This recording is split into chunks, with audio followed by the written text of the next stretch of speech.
He'll pop up shortly. There we are. There we are. Let me bring on my man. We are joined with the man himself, Laith Marouf. How you doing, Laith? You doing okay today? Yes. I see Excellent. that you changed your location again. I am in, yes, I'm doing my homeless thing. And I'm in a different location. I'm in Kathmandu. So I'm going to be here for a few months.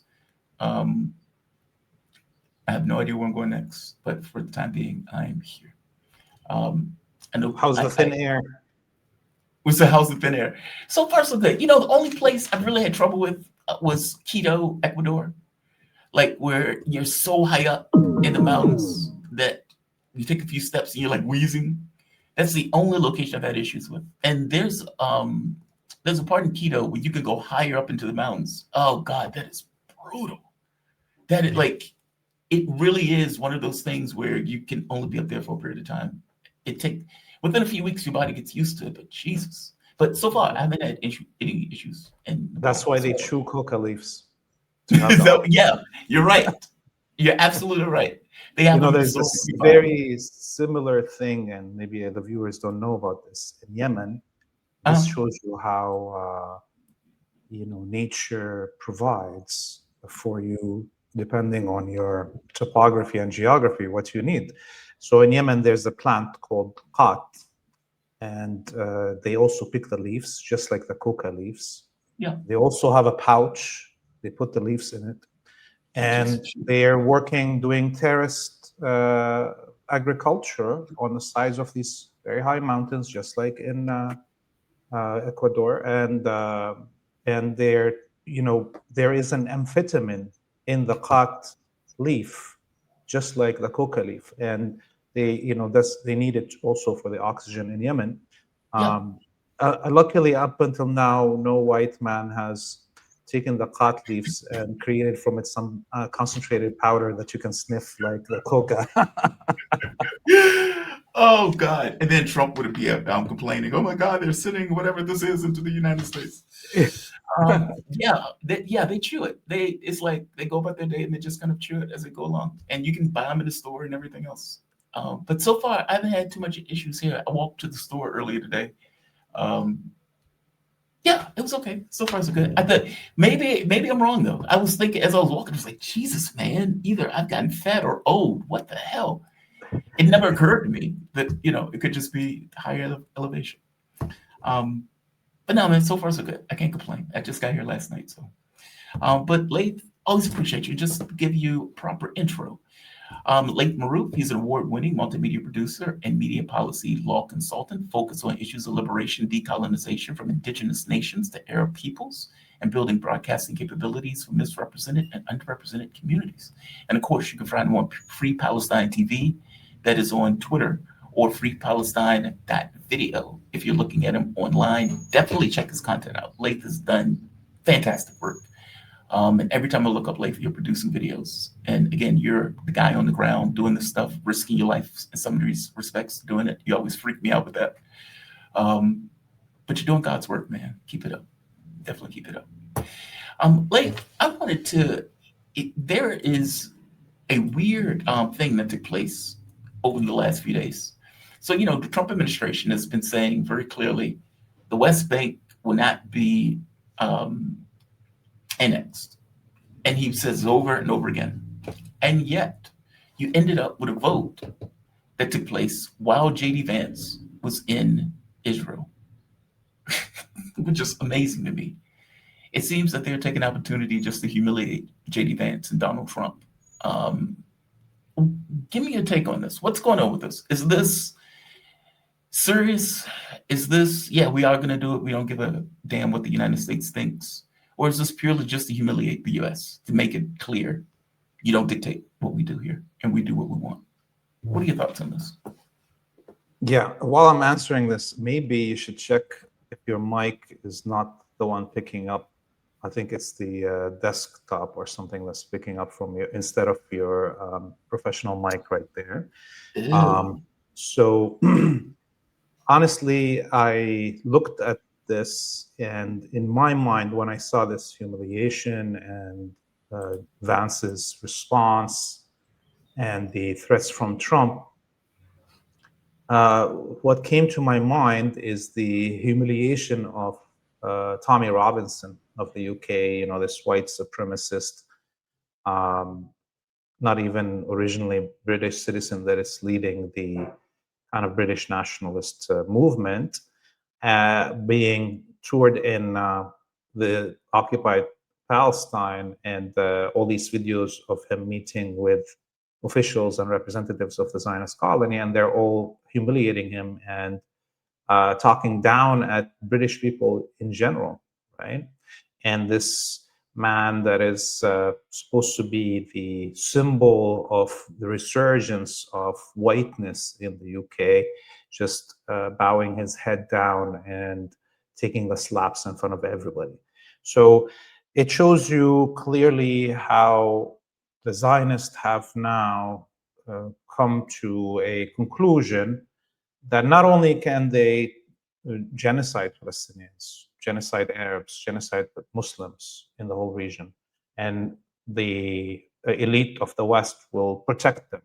They also can make the life of Palestinians, Arabs, and Muslims, and anyone who supports them in Western domains miserable, and violate all the internal laws of those countries to ruin people's life or put them in jail, as we see with Dr. Rahma in the UK, who's being hunted down because of her tweets and the abuse of the legal system to try to strip her of her right to be a doctor in the UK, while there is British doctors going down to Gaza, volunteering with the IDF and killing Palestinians, and then coming back and not facing any problems, or outright justifying the genocide on their Twitter accounts and social media accounts while being serving doctors in the UK.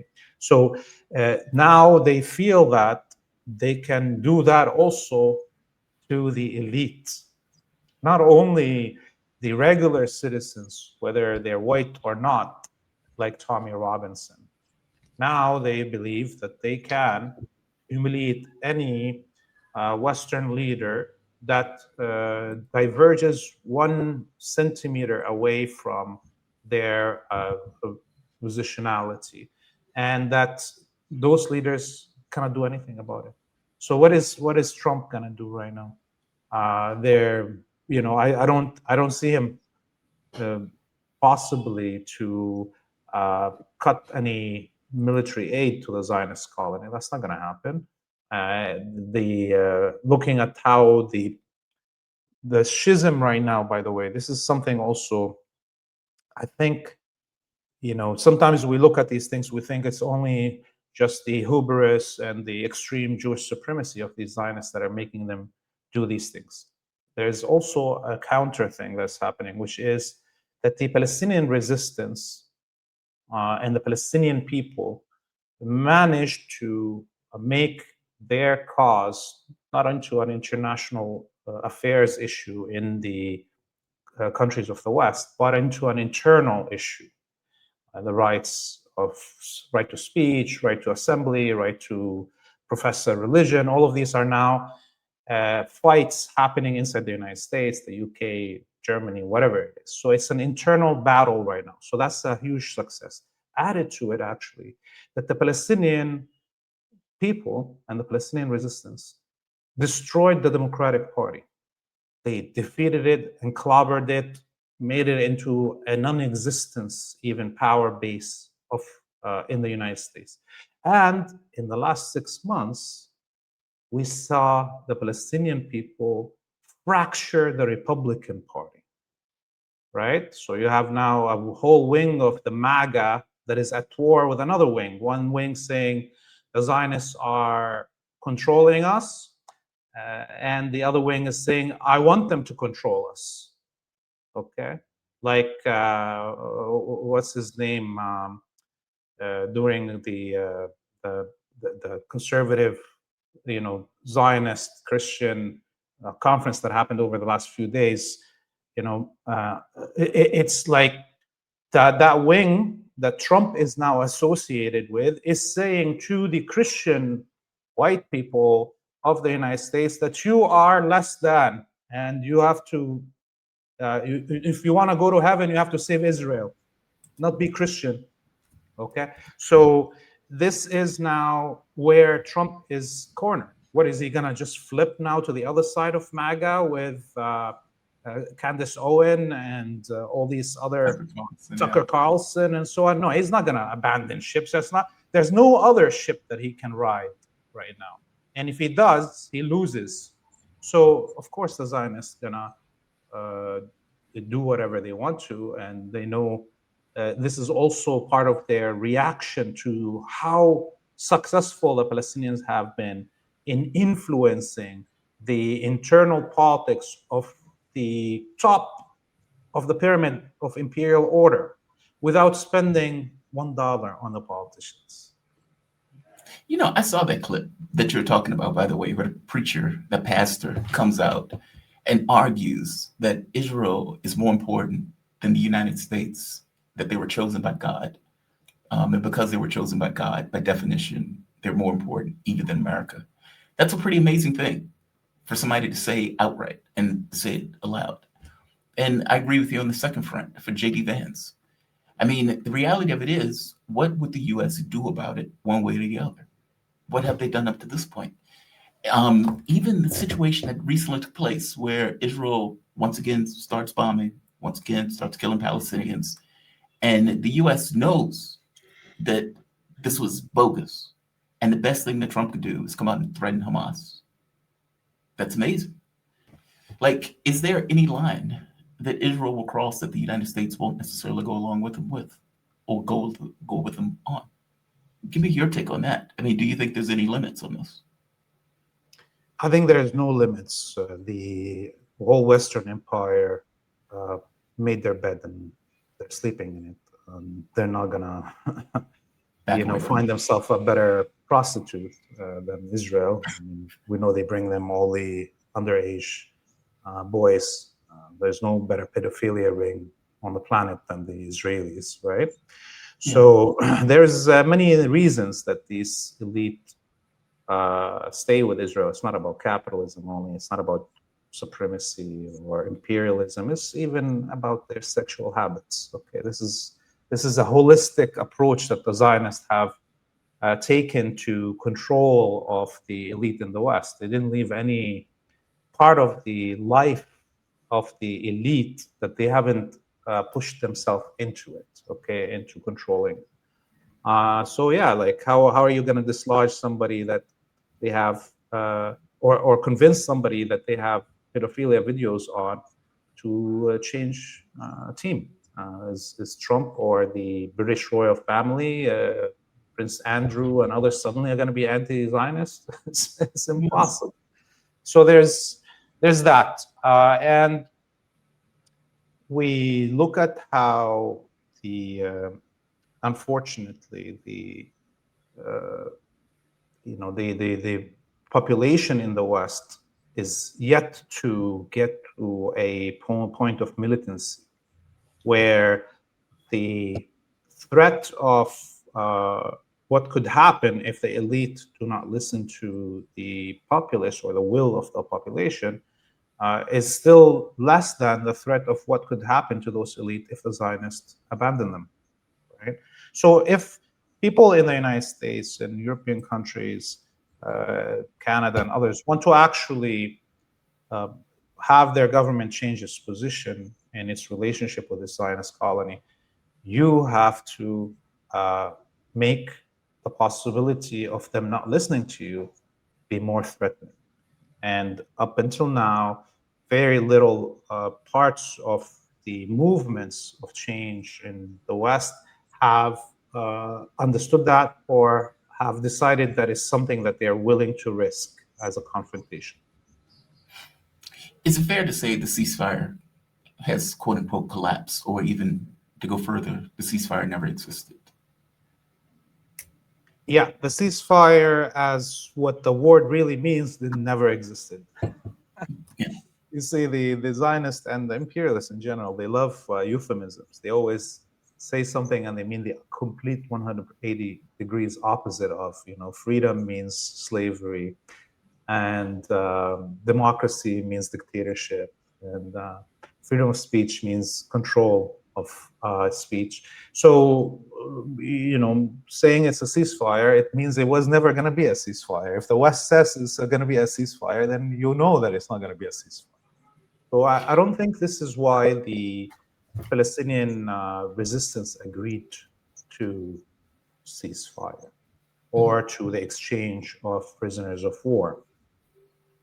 I think the Palestinian resistance did so because, on the one hand, this takes away a huge excuse that was used in the media, and especially that there's been thousands upon thousands of Palestinians that have been uh, captured, tortured, thrown into these dungeons since the beginning of the genocide. So there's a urgency, and as we see now, the bodies of all these Palestinian prisoners being released that have been tortured Yes. and murdered, and their organs harvested. Organs. Yeah. It's clear why the Palestinian resistance felt that it needs to do this, just to at least alleviate, the pressure on the prisoner population, the Palestinian prisoner population, which, to the Palestinian people, prisoners are living martyrs. They are the most respected, just below people who are martyred. The most respected people in Palestinian society are the prisoners, because they are being martyred on a daily basis over and over while they're waiting in these dungeons, and because they have, given the highest sacrifice you can give beyond being martyred, or just below being martyred. So I think the pressures from the families, and the fact that the Palestinians, in one of the main purpose that they launched October 7th was the release of prisoners, and to have more prisoners still in the jail right now needed to be dealt with. Yeah. I have yet to get a clear answer on this, and if anybody would know, you would. One of the plans that was supposed to take place among all of these Arab states that agreed with the ceasefire, as they're calling it, was that you were going to have a coalition of Turkey, Egypt, I suppose Qatar, Saudi Arabia, etc., that they were going to contribute troops to effectively occupy Gaza. Um, is this going to happen? I mean, there's been reports that many of these states were concerned because they didn't necessarily want to come across as a proxy force for Israel, that it was too humiliating for them to actually do it. But for all intents and purposes, do you think this is ultimately going to come to pass, or not so much? It will never pass, and it's not intended to pass. It is psychological warfare. It's not even propaganda, it's psychological warfare, specifically to demoralize Palestinians, Arabs, and Muslims in general that are 99.9% pro-Palestinian and against the existence of the Zionist colony, to demoralize them to the point of saying, like, look, your own government is going to be the one that's killing Palestinians on behalf of the Zionists. So this is where it is. But why it will never happen is because the Egyptian army, the Indonesian army, the Saudi army, the Emirati army, what are they? They haven't fought a war in decades, if not centuries. The combined might of all of these armies couldn't defeat, for 15 years, couldn't defeat the Yemenis. And if they're stupid enough to do this is probably one of the main reasons, actually, beyond the fact that their armies are not real armies. Their real armies are the Wahhabi death squads like ISIS and others. Beyond that is that if in the situation that Egypt or others come in to occupy Gaza, the Palestinians will be fighting them. And this will bring the battle into their own countries. The Palestinians will never allow anyone to occupy them. Arabic, Muslim, white, black, brown, green, yellow, red, I don't know, whatever. Nobody will be allowed to occupy us, and anyone that occupies us will be treated as an occupier and will be fought. And most of these Arabic regimes learned that out of all the Arabic societies, the Palestinians are ungovernable by outsiders. Okay, 100 years, we're so stubborn, we're still fighting the whole empire. 100 years after World War One, under these crazy conditions. So Saudi Arabia will descend into civil war, into fights, into militias starting if they come and try to occupy Gaza. Similarly, in Egypt, Egypt is already on a powder keg. Egypt is surviving by God's will, okay, without violence. Without violence, you don't know what spirit is keeping it from totally exploding as a country. And part of it is just because there's three wars around it: Libya, Sudan, and Gaza. And then Yeah.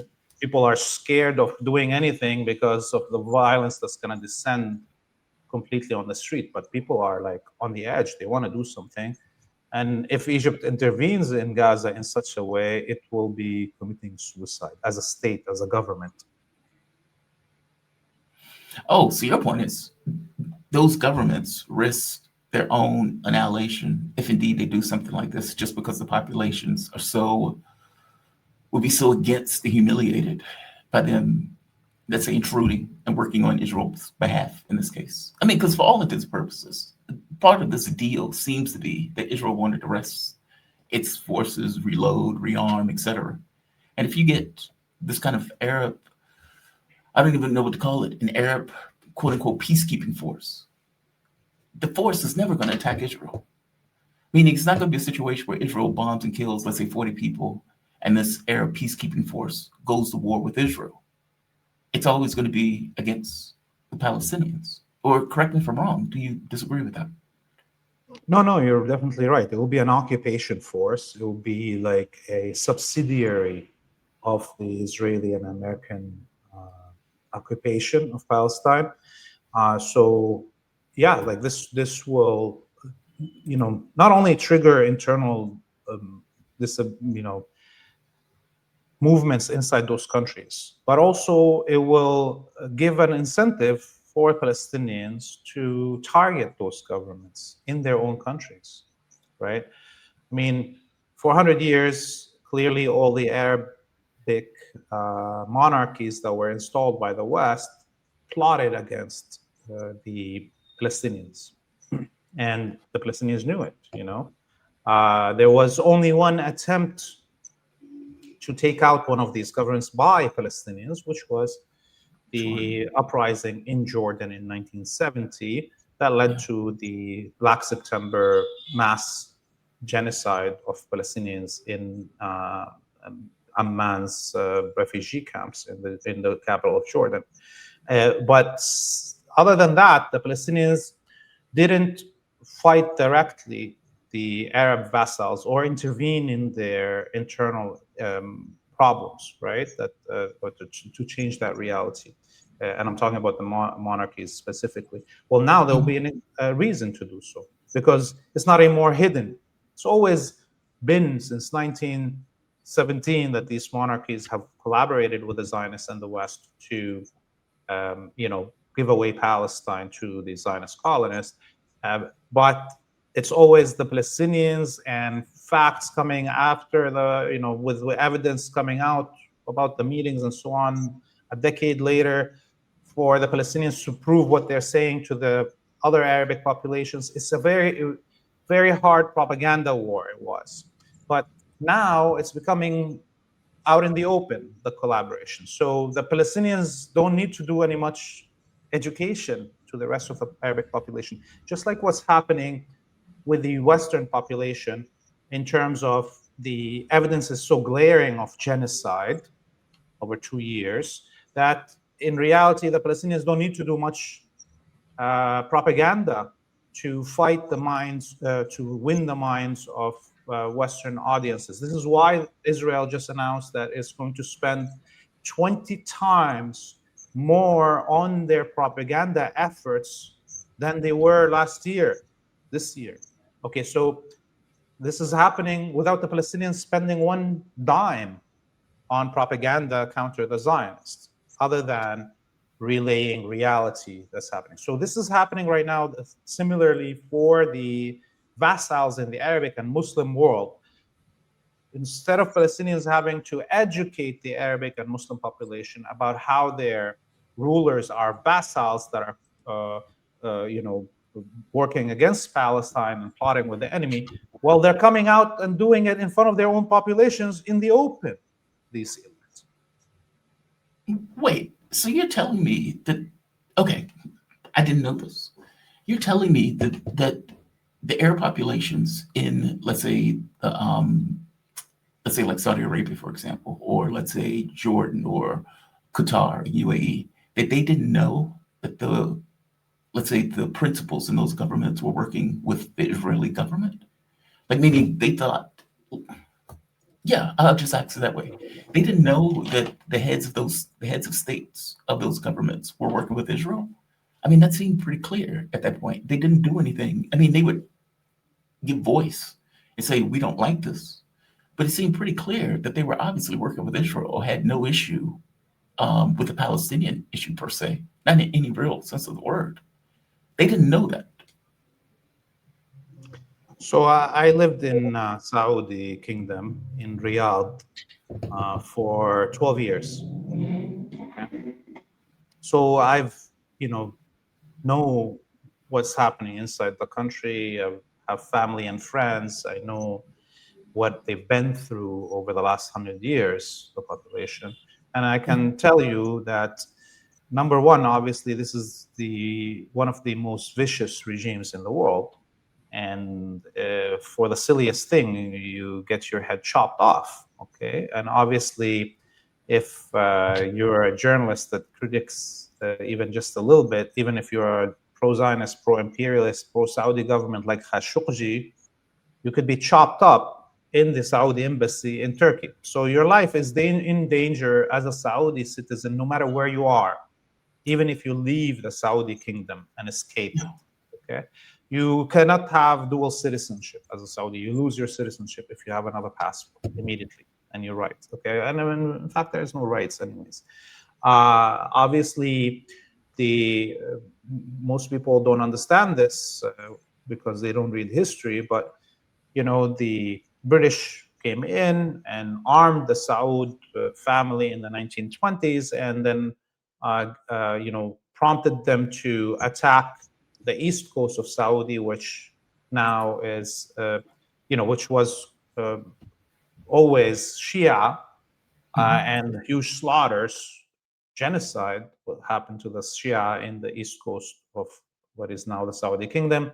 The west coast, where Mecca, Medina, and the mountain regions where the attack that happened on them in 1930 is described, through photos and historical record and so on, as basically what we saw ISIS do in Syria and Iraq. Total, mass rape of villages on the path between Riyadh and Mecca, and total destruction of any holy sites inside Mecca and Medina, the shrines of the companions of Muhammad and the family of the Prophet and so on, all destroyed by the Saud family in 1930. And so you have to understand how much pressure there is, and the educational system.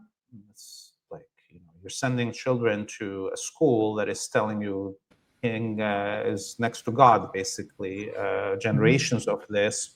And the amount of media that the Saud family owns in the Arabic world, they own, between them and the Qataris and the Emiratis, they own practically 90% of all broadcasting television and radio stations in the Arabic world. So you have full control of the mind and body of the Saud, citizens. So yes, it's going to be hard for most Saudis living generations of this, total isolationism and mind and body control, that they cannot recognize some things. But of course, there's a huge part of the Saudi population that is very well educated and have know these things.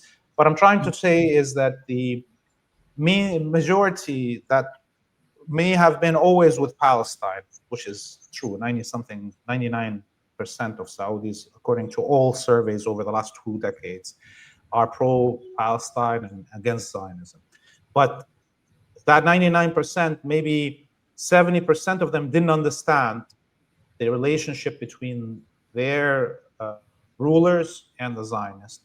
Well, now they're all watching the same streams that we're watching on Instagram and so on. And the whole of the educational system, the carceral body punishment system, and the media empires that the Saudi family is loosening. So there is much clearer for anyone who is a citizen of those states what is their governments doing. Interesting. I've had guests that have been on the show, and one or two of them have pointed out that Israel has. So it depends on who you talk to. There's this belief that Israel is still gaming to attack Iran. This doesn't entirely make sense, though. And I want to get your take on this. Ultimately, the first time around, Israel seemed to have just threw everything against the wall. I mean, they activated the people who were in the country itself. Those people were destroying some of the assets that Iran had for defense. Okay, well, those people have either been executed or kicked out of the country. So that is no longer the case. And from the standpoint of the military armaments, Iran has been building up the military armaments and, let's say, working with allies in order to beef up their security and their defense, especially around some of the weak areas that were there prior. Do you still see Israel going along with this particular attack, or not so much? Give me your thoughts. It's hard to judge where they are going to attack, but we have a few things that came out as facts in the last few days. Was one of the leaders of the intelligence committee in the Iranian government came out and said that 40 somewhat intelligence services from around the world participated in the war on Iran, and that it was a hybrid war that not only had the goal of regime change, killing all the leadership and so on, but also the balkanization. So they had a much bigger plan than people thought. And of course, all aspects of this plan failed, not only the military and or intelligence, but the total decapitation and or the fragmentation. All of those goals failed. Right. Now, I think the indicators that we have about Israeli preparedness for a new war hint to a possibility of attack on Lebanon and or an expansion in Syria. For the last week, the Zionist military has been conducting exercises in the Golan Heights and the new areas that they occupied in Syria, south of Damascus. And people here in the south of Lebanon can hear the explosions and so on. We read a few reports from Zionist media talking about how these units were, thrown into this exercise without knowing what's the scenario that they're playing out on purpose. That in the middle of the scenario playing out, new surprises were thrown at them. That part of this exercise was to mimic the possibility of Hezbollah invading Naharia, which is the large resort city in the north of occupied Palestine, the closest one to the borders with Lebanon on the coast, that a combined air, sea, and land invasion by Hezbollah, and that while this is happening, some other attack comes in the Golan Heights and so forth. So clearly, the Israeli military is not preparing for an attack on Iran, or at least it's pretending that it's not. Right. It's giving a lot of signals that it's preparing an attack on Lebanon and or on Syria, not on Iran. Now, I don't think anyone in Iran should sleep easy, and the Iranians are not believing any messages that are coming through the Zionists, for instance, where President Putin or Lavrov sent their messages saying the Iranians don't want a new war. The Iranians are not believing that. They're preparing for a war anyways. And if there is a war on Lebanon, an attempted invasion, I don't think Iran will just sit and watch. So there is a big possibility that even if the Israelis do not attack Iran initially and they attack Lebanon, that Iran will intervene, because this is a crucial, the survival of Hezbollah and the survival of Lebanon as a whole is a crucial national interest of Iran. It's also a crucial national interest of the Palestinians, right? It'll be the last bordering peoples that are still resisting the Zionists, that are on border with Palestine. With the fall of Syria and the collaboration of Jordan and Egypt, Lebanon is the only country that is adjacent to Palestine that is resisting the Zionists. So it cannot be allowed to happen. And so we may find ourselves in a new Iran Zionist colony war, even if it's not initiated as such. Iran has been pretty reluctant, though, to make any kind of attack against Israel when they weren't directly engaged. I mean, it's a thought that at some point wars come in one way or the other, in which case any attack on Lebanon, Israel, Iran has to get involved in order for its own domestic security situation. Is that the thinking behind it? Yeah, I mean, look, the overall strategy of the axis of resistance over the last 2 years has been a war of attrition for two reasons. One, you don't want to have the whole West come together, as happened almost after October 7th, to Right. nuke the hell out of the whole world. Right. Okay. And you also do not want the Israelis to start a nuclear war. Okay. So you can't just clobber them into non-existence in one session. That will prompt either the Israelis and or the Americans to use a nuke. That's the truth. So I think maybe Iran getting a nuclear weapon will end the possibility of a Samson option where Israel blows up the whole world as it's collapsing, right? That there'll be a mutual destruction situation. Maybe if Iran gets a nuclear weapon, that actually Russia and China will have a backbone and start actually affecting the situation in Western Asia and North Africa, and other than just watching, sitting on the side and watching and going like this. Okay. Yeah. So I don't know if this is going to happen. In general, I think that another part of the overall axis of resistance strategy over the last 2 years was to see how far you can get Western societies to the edge of collapse of social cohesion around this issue that maybe, as we see, for instance, right now with the Democrats and the Republicans all falling apart, and or the politics in the UK, how falling apart it is, and how the elite are shooting themselves in the foot, that at some point the internal pressure and the collapse of these societies in the West will force them to abandon Israel to deal with its own fate.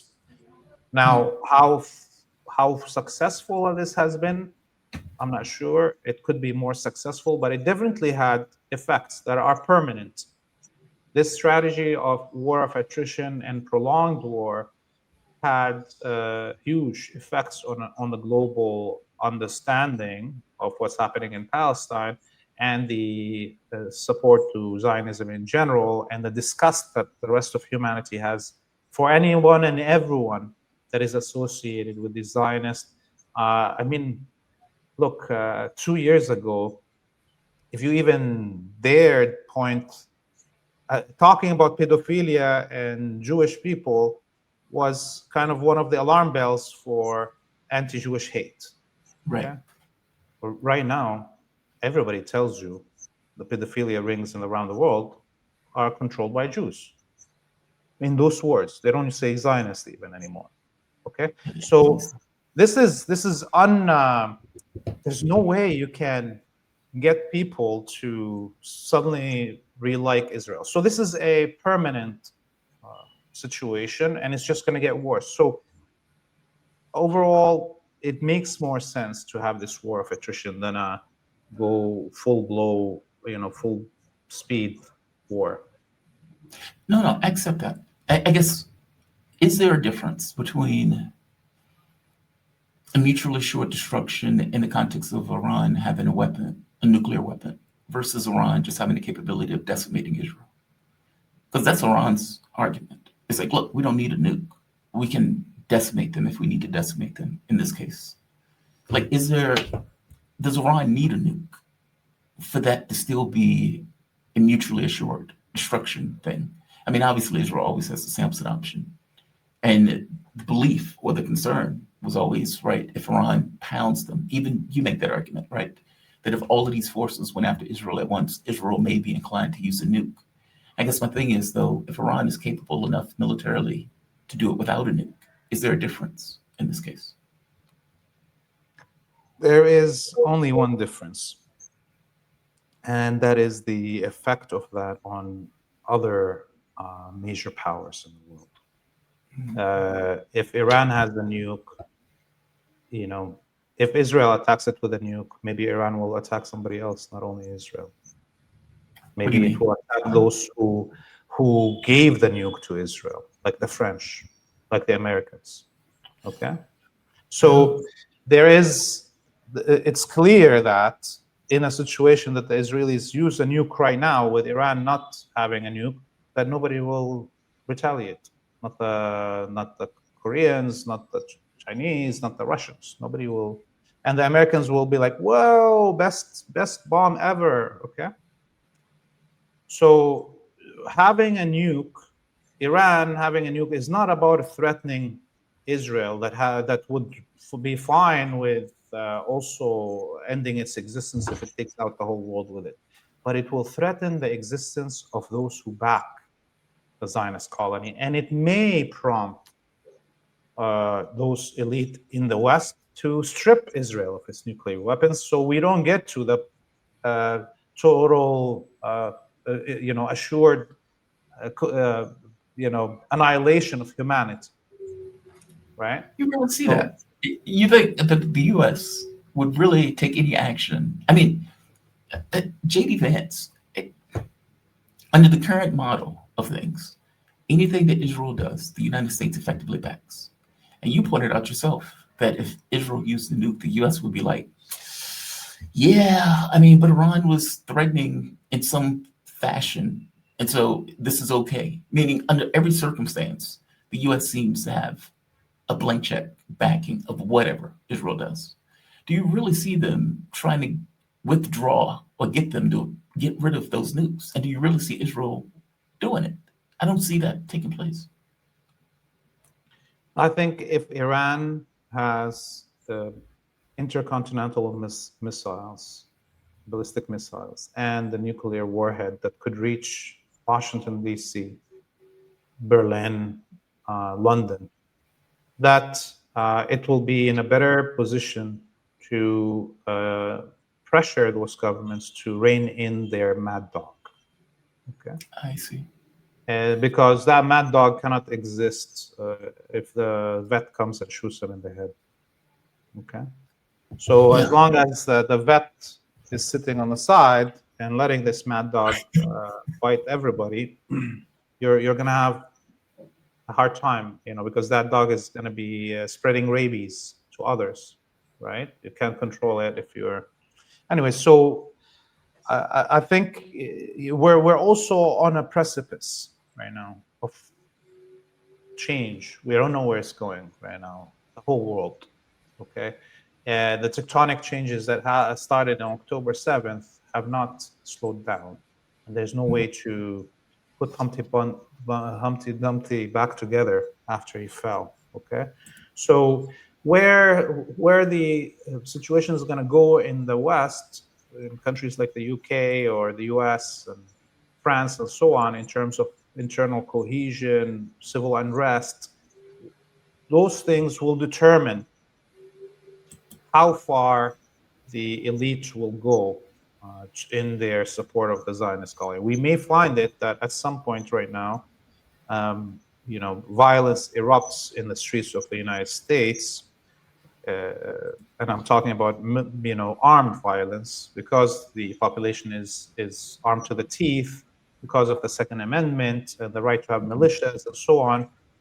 I mean, I'm kind of a little bit shocked that up until now, Latino Americans, citizens of the United States that come from Latin American countries, haven't formed a militia yet to protect their neighborhoods. Okay, but it could be coming any minute now, right? I'm surprised right now, until now, that Antifa, which doesn't exist, but anarchists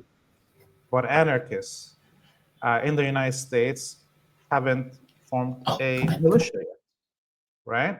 Because of what's happening in terms of the attack against them. So I think we're at the edge of these things becoming a reality, and once they do, it's going to change the power dynamics and what these elite are willing to do to protect the Zionists.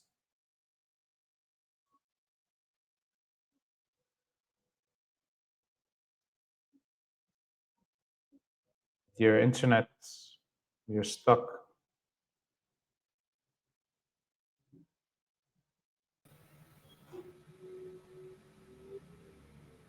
I can see you now. Okay, good. Okay, that was me. Yeah. All right. I am not shocked. We have an anesthetized society that doesn't seem to overtly respond. I will give it to you, though. We are responding more now that Trump is putting military on the ground and sending these goons in all of these different locations. What took place in New York the other day was a really good sign of people responding to that stuff. But we'll see then. Laith, you have my appreciation, man. Always appreciate you joining me. Laith Marouf. He is award-winning multimedia producer, policy law consultant. You can catch him on Free Palestine TV or Free Palestine, that video. Laith, is there anywhere else that people can find you? I just want to make sure.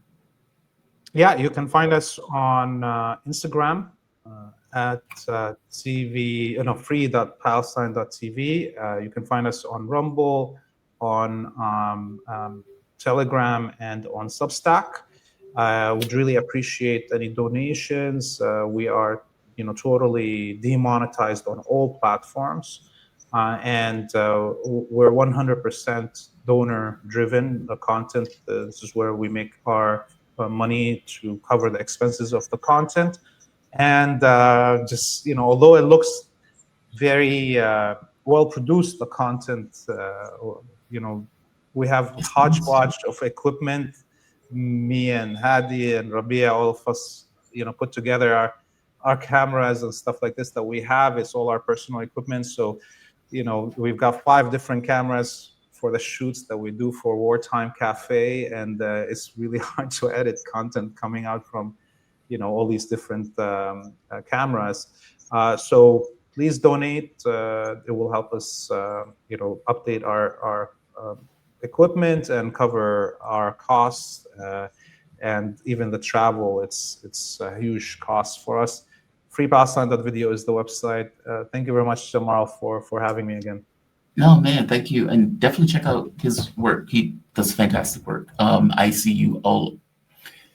Laith, is all over the place in regards to the locations. And again, he puts his life on the line in order to get these stories out. So Laith, keep up the good work, man. Keep kicking ass. Thank you for this.